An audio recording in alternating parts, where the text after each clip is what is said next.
부산 사상 출신 장재원 의원입니다. 부총리님, 저 기사 한번 보시죠. 성북구 내모녀가 언제 죽었는지도 모르게 숨진 채 발견됐습니다. 유서에는 힘들다, 하나님 곁으로 간다, 딸이 세대 주고 2년 넘게 월세로 살았다고 합니다. 주변 이웃의 얘기에 따르면 집에서 자영업을 했는데 장사가 잘 안 돼서 사업을 실패를 하고 월세는 밀리고 보증금까지 까먹고 피폐해진 자영업자가 급기야 빚에 시달려 자결을 했습니다. 자영업자의 피눈물을 단적으로 보여주는 사건이라고 생각합니다. 자영업자들이 죽어나가는 대한민국의 민낯입니다. 거대한 513조 예산 창피하지 않습니까? 이들에게 이 슈퍼 예산의 따뜻한 온기가 곁불이라도 좀 찌고 있다고 생각합니까? 탈북자 모녀가 죽었습니다. 40대 탈북자와 6살 아들이 굶어 죽었습니다. 냉장고에는 쌀 한 톨 없이 고춧가루만 덜렁 있었다고 합니다. 월세 9만 원을 못 내고 이들이 받은 것은 양육수당 10만 원이 수입의 전부였다고 합니다. 더불어 잘 사는 경제입니까? 대한민국 슈퍼 예산 513조 부끄럽지 않습니까? 복지 예산 880조, 일자리 예산 25조를 쏟아부으면서 이들에게 주어지는 일자리는 왜 없습니까? 이들이 먹을 게 없어서 죽어야 되는 대한민국입니까? 왜 냉장고에 고춧가루밖에 없는 나라를 만듭니까? 지금 대한민국은 자영업자와 탈북자, 서민들이 폐업하고 자살하는 나라가 되고 있습니다. 부총리께서는 대한민국 경제정책이 잘 되고 있다고요? 대통령께서 소득이 개선되고 있다고요? 맞춤형 일자리가 확대되고 국가 경쟁력이 13위라고요? 허망한 미사오일 뿐입니다. 통계는 오류가 있을 수 있지만 체감되고 이 민심은 오류가 있을 수 없습니다. 답변해 보세요. 예, 의원님 지금 사례 든 저런 우리 사회의 복지의 사각지대 그리고 복지 전달 체계가 제대로 작동 안 된 측면을 보완하려고 하는 것이 저는 지금 정부가 하는 포용 성장의 필요성이라고 생각을 합니다. 정부가 그 지난 한 몇 년 전에 송파 모녀 사건이 있은 이후에 저런 사례가 없도록 복지 전달망 체계도 강화하고 또 사각지대를 해소하려고 노력했는데도 또 이런 사례가 난 거에 대해서는 저도 정부로서 굉장히 송구하고 또 책임감을 느낍니다. 그만큼 저는 오히려 재정이 저 같은 역할을 빈틈이 없도록 하는 역할을 더 강화시켜 나가야 되지 않느냐. 부총리, 예. 재정이 더 중요한 게 아니고요. 어떻게 집행되고 네. 이들에게 어떻게 따뜻한 온기가 쬐어줄 수 있을지 그거를 고민해 보세요.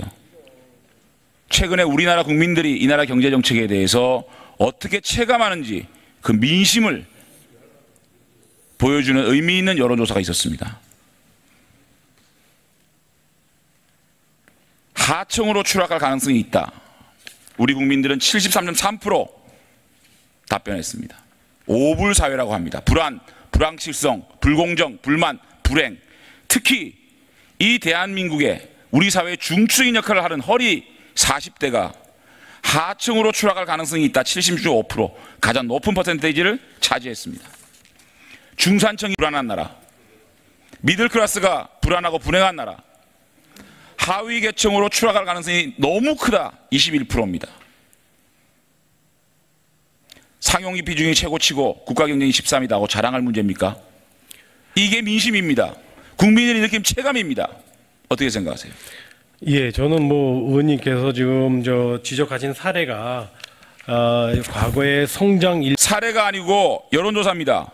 예, 지금 여론조사에서 하여튼 나타난 국민들 여론조사 부정하시겠어요? 의견이 그렇지 않습니다. 제가 아까 말씀드린 것처럼 국민들이 하층으로 내려갈 수 있다. 73%가 그런 불안에 떨고 있는 나라가 됐습니다. 그러니까 한국 경제가 지속 가능한 성장으로 가기 위해서는 의원님이 말씀하신 저런 문제들이 같이 해소가 되면서 가야 저는 지속 가능한 성장이 가능하다고 이 정권 보고요. 반환점을 돌고 있습니다. 말씀 다 가려서 하세요. 그 다음에 두 번째, 노력해도 상층으로 이뤄갈 가능성이 없다. 59.7%. 나의 미래는 희망이 없어 상황이 나아지지 않을 것이다. 75%가 답변했습니다. 충격적입니다. 대한민국은 성공의 사다리가 끊어진 나라입니까? 성공의 사다리가 사라졌습니다. 열심히 하면 내가 한 만큼 대가가 주어지는 코리안 드림이 없어진 희망과 꿈이 없는 나라로 변질됐다는 증거입니다. 이거는 통계가 아닙니다. 민심입니다. 경제정책은 민심이 얘기를 하는 겁니다. 넘겨보세요. 문재인 정부 출범 때보다 경제 운영이 악화됐다. 57.8%입니다. 개선됐다. 18.6%입니다. 살림살이 변화가 나아진 게 없다. 25.9%. 대체로 나아지지 않았다. 52.2%의 국민들이 내 삶이 나아지지 않았다. 변화도 없었다. 나아진 게 없다는 국민들이 80% 이상을 차지하고 있습니다. 월 평균 수입 변화 없다. 줄어든다. 80%를 차지하고 있습니다. 이게 민심입니다. 여러분들이 아무리 좋은 미사오구와 통계를 들이대도 우리 국민들의 체감은 지금 힘들다. 문정부 출범 이후에 나아진 게 없다. 살림살이가 변하지 않았다. 평균 수입 줄어들었다. 이렇게 답변하고 있는 겁니다. 우리 국민들이. 그래서 넘겨보세요. 문재인 정부의 경제정책 C학점 이하가 71%입니다. F학점이 29.4%, D학점이 17%, C학점이 24%, A학점은 8%의 국민들이 A학점이라고 얘기했습니다. 부총리님, 아무리 부총리께서 경제정책이 올바른 방향으로 가고 있다고 하지만 우리 국민들은 이 정부의 경제정책에 대한 학점을 C학점으로 주고 있습니다. F학점이 30%에 대한민국의 3분의 1이 F학점이라고 얘기하고 있는 겁니다. 여기에 대해서 뭐라고 답변하시겠습니까? 민심입니다. 예, 의원님, 지금 의원님께서 말씀 주신 내용 중에 제가 보기에 경제 정책의 방향하고 지금 경제 성과하고는 저는 조금 다른 차원에서 얘기해야 될 것 같고요. 방향이 좋은데 성과가 안 좋습니까? 무슨 그런 궤변이 있습니까? 민심은 겸허하게 받아들이세요. 예, 의원님. 이게 무슨 뭐 경제학자가 만든 겁니까? 야당이 얘기하는 통계입니까? 국민들이 답변하고 있는 겁니다, 지금. 거기에 대해서 겸허하게 답변하세요. 예, 의원님, 지금 말씀 주신 대로 국민 설문조사를 가지고 나온 거에 대해서 지금 경제정책의 뭐 성장률이 아무래도 2%로 왔다 갔다 하다 보니까 경제정책의 어떤 성과에 대해서는 국민들께서 저는 뭐 만족스럽지 않을 거로 생각이 됩니다. 그런 분야에 대해서는 저도 책임감을 느끼고요. 그러나 5년간 또는 10년간 가려고 하는 정책의 방향과 관련돼서는 오히려 의원님께 보여주신 저 설문조사가 지금과 같이 장기적으로 지속가능한 성장하려면 저분들과의 그 소득 격차라든가 양극화를 해소해 가면서 가는 것이 정책 방향으로서는 더 설득력이 있지 않습니까? 이 방송을 보고 있는 우리 국민들이 C학점 이하다, F학점이라고 얘기하고 있는데 부총리는 잘하고 있다.